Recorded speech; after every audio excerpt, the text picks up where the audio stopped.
4 eliminated. Friendly mission successful.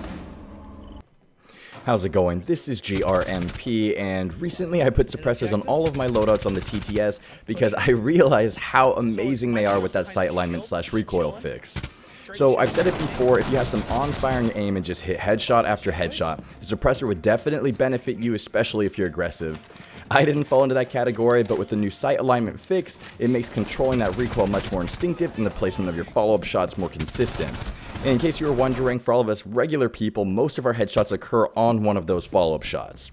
Honestly, this sight alignment fix is going to be game-changing, and it's what I'm looking forward to over everything else. It's going to make for less randomness in your gunfights and become more skill-based, and I expect to see some crazy clips from top-tier players.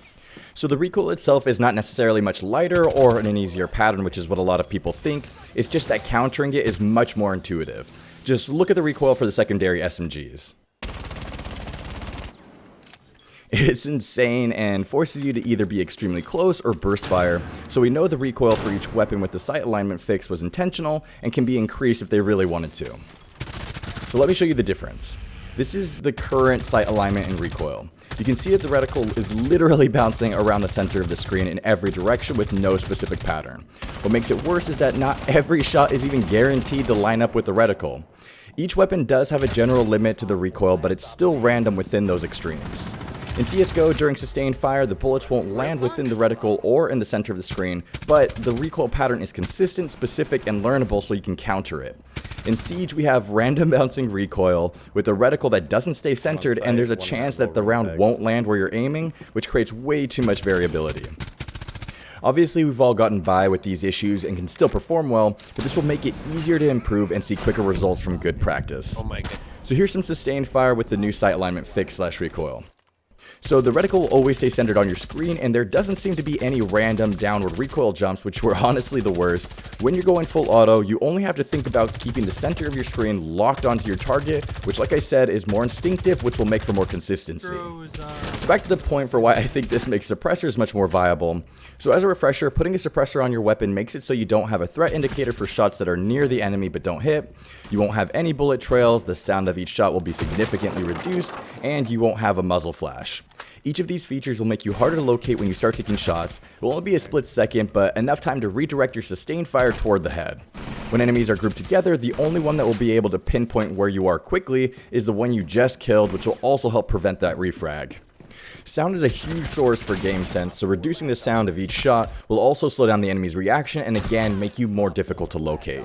The muzzle flash being non-existent means that you won't have bright flashing fire extending out of your weapon, which naturally will draw attention, but it will also help by keeping your screen clear, making it easier to track your targets during sustained fire. The main downside is having slightly reduced damage and the lack of another muzzle attachment that could help mitigate that recoil. I think a lot of people veer away from the suppressors because you don't want to lose a gunfight to the random recoil.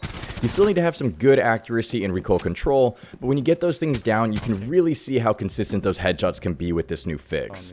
You'll have to deal with a little extra recoil because you aren't using a flash hider or compensator, but again, the whole point of this fix is that you can reliably counter it with much more consistency. Landing headshots means the damage reduction of the suppressor won't affect you, and even with body shots, this increased accuracy makes up for the damage reduction. It really only takes 1 or 2 more rounds to take out an enemy the majority of the time in these cases. So give them a try and see what you think, but I think that is it for this one. Thank you so much for watching, and hopefully I'll see you on the next video.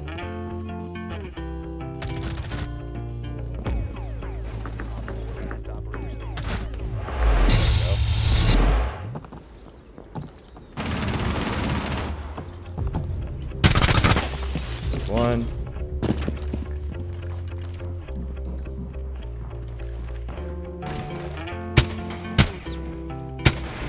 There it is. 4 remaining. Where's that last one at? I know he's in that corner. He's probably in the corner, bud.